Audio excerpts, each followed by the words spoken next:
बिस्मिल्लाहिर्रहमानिर्रहीम। अस्सलाम वालेकुम। उम्मीद करती हूँ आप सब ठीक होंगे। आज हम स्टार्ट करेंगे determinant of a 2x2 matrix कि 2x2 मैट्रिक्स का डिटर्मिनेंट किस तरह से लिया जाता है। Let A is equal to A B C D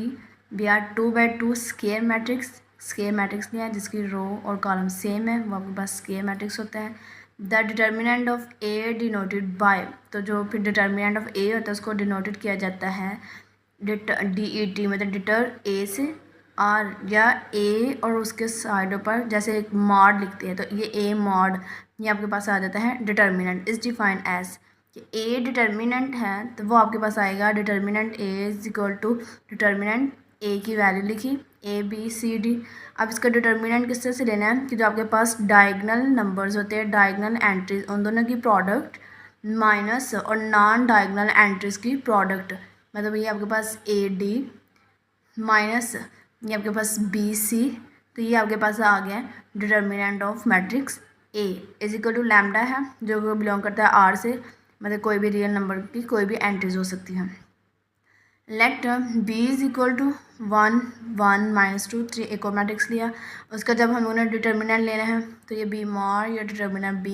B की वैल्यू लिखी, डिटर्मिनेंट लेना है तो ये आपके पास डायगोनल एंट्रीज की प्रोडक्ट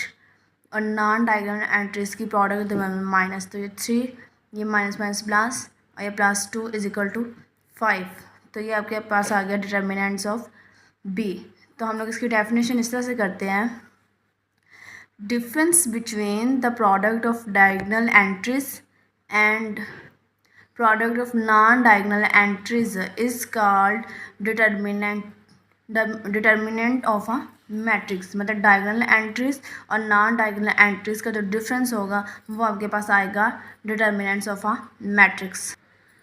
नेक्स्ट है singular and non singular matrix कि a square matrix A is called singular, मतलब एक स्केयर मैट्रिक्स ए है वो सिंगुलर तब होगा if the determinant of A is equal to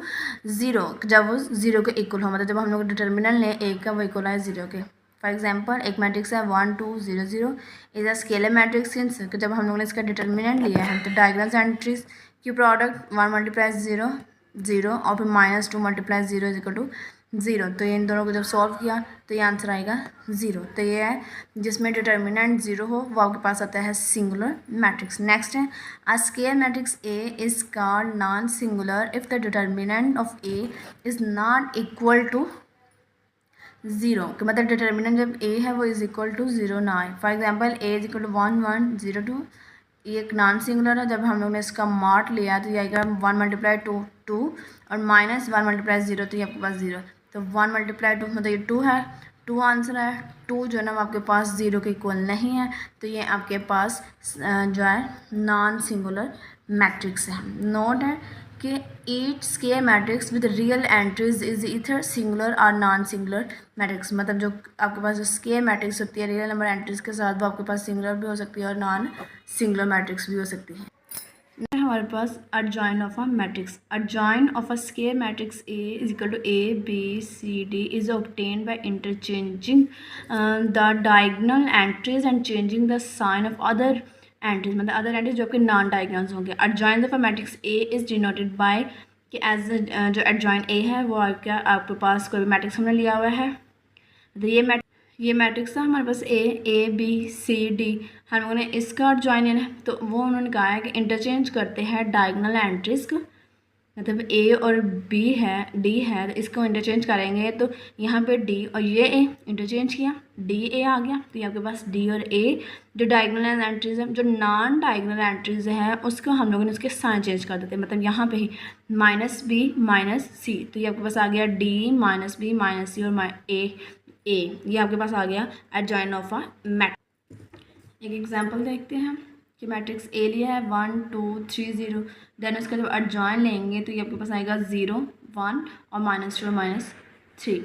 इसी तरह एक मैट्रिक्स पी लिया है 2 -1 3 -4, जब इसका एडजॉइन लिया तो ये आएगा डायगोनल एंट्रीज के को इंटरचेंज कर देंगे, मतलब -4 और 2, और जो नॉन डायगोनल उसके सिम्बल्स को चेंज कर देंगे 1 और ये -3। नेक्स्ट है multiplication inverse of a non singular matrix, मतलब नॉन सिंगुलर मैट्रिक्स की मल्टीप्लिकेशन मल्टीप्लिकेटिव इनवर्स कैसे होते हैं कि let A and B be two non singular square matrix of same order then A and B are set to be multiplicative inverse of each other if मतलब वो same order के हम लोगों ने लिए और नॉन सिंगुलर मैट्रिक्स लिए है वो तब हमारे पास मल्टीप्लिकेटिव इनवर्स होंगे अगर ए और बी दोनों की प्रोडक्ट बराबर हो बी ए की, मतलब जब इन दोनों को प्रोडक्ट करते हैं तो वो बराबर आना चाहिए आई के, आइडेंटिटी के बराबर। अब आइडेंटिटी हमारे पास क्या थे, हम लोगों ने कहा था जो हमारे पास जो डायगोनल एंट्रीज है वो 1 और बाकी जो नॉन डायगोनल एंट्रीज वो 0 हो, वो हमारे पास था आइडेंटिटी। नेक्स्ट है the inverse of A is denoted by A inverse, A की इनवर्स इक्वल है ए इनवर्स ए के, तब इसका आंसर क्या आएगा आई बार आइडेंटिटी मैट्रिक्स ही आएगा। तो inverse of a matrix is possible only if matrix is non singular. Next है हमारे पास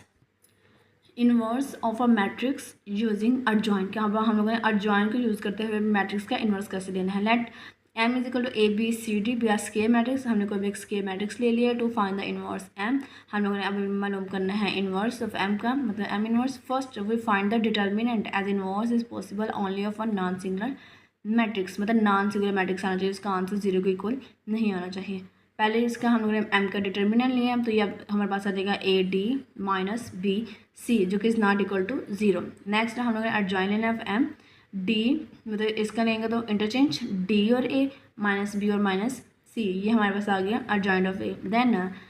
हम लोगों ने मैट्रिक्स का इन्वर्स लेना है तो एम इन्वर्स आ जाएगा हमारे पास एडजॉइन एम आवर एम का मॉड, ये हमारे पास फार्मूला होता है इन्वर्स मालूम करने का। अब लेट ए, अब हमारे पास ए कोई भी मैट्रिक्स है वो हम लोगों ने ये ले लिया जो कि स्केयर मैट्रिक्स है और नॉन सिंगुलर भी है, इसका डिटर्मिनेंट लिया, ये हमारे पास -6 और -6 और माइनस और ये -1, तो ये आ जाएगा हमारे पास -5 जो कि is not equal to 0। Then हम लोगों ने इसका एडजॉइन भी लेना है, एडजॉइन हम लोग लेंगे तो वो आएगा हमारे पास -3 और 2 और -1 और ये +1, ठीक है। अब इन्वर्स मालूम करना है, इन्वर्स का फार्मूला था एडजॉइन ए आवर ए का डिटर्मिनेंट, ए डिटर्मिनेंट लिखेंगे एडजॉइन लिखेंगे और इसको सोल्व करना है। अब ये माइनस मतलब डिवाइड हो रहा है, इसको हम लोग लिख सकते हैं -1/5 और इसको सिंपल ऐसे मल्टीप्लाई कर दी। अब इसको हम लोग अंदर मल्टीप्लाई भी कर सकते हैं, तो ये माइनस माइनस प्लस तो 3/5, ये माइनस माइनस प्लस तो ये 1/5, ये इसी तरह से ये आपके पास ये आएगा हमारे पास आएगा -1/5 और नेक्स्ट हमारे पास आएगा -2/5, ये हमारे पास आ गया ए इनवर्स। अब हम लोगों ने कहा था कि अगर ए का इनवर्स जब हम लोग मल्टीप्लाई करवाएं तो वो हमारे पास आइडेंटिटी के इक्वल होना चाहिए। हमारे पास है ये 2 1 -1 -3, ए की वैल्यू लिखी, ए इनवर्स जो हम लोग ये मालूम किया वो लिखिए। अब इन दोनों को हम लोगों ने मल्टीप्लाई करना है, 2 और ये 3 मतलब 6/5,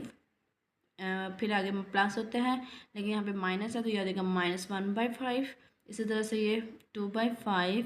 फिर ये -2/5 -3/5 और ये माइनस में प्लस तो ये +3/5, ये -1/5 और यहाँ पे ये माइनस माइनस प्लस है तो ये +6/5, मतलब सिंपल हम लोग जिस तरह से मल्टीप्लिकेशन करते हैं ये मल्टीप्लिकेशन की है। अब इन्हें सॉल्व किया तो ये हमारे पास आएगा 5/5 मतलब 1, ये हमारे पास दोनों कैंसिल आउट हो जाएंगे 0, ये भी कैंसिल आउट हो जाएंगे 0 और इसे भी सॉल्व किया तो ये भी हमारे पास आएगा 1। तो यहाँ पर हमारे पास आइडेंटिटी आ गई। आइडेंटिटी में ये था कि डायगोनल्स 1 और नॉन डायगोनल्स हमारे पास 0 एंट्रीज हो, तो ये हमारे पास आई आ गया। सेम इसी तरह हम लोगों ने वो ए इनवर्स और ए को मल्टीप्लाई करना, उसका आंसर भी आइडेंटिटी आएगा। तो इस तरह से हम लोग किसी भी मतलब एडजॉइंट को यूज़ करते हुए inverse of a matrix solve करते हैं।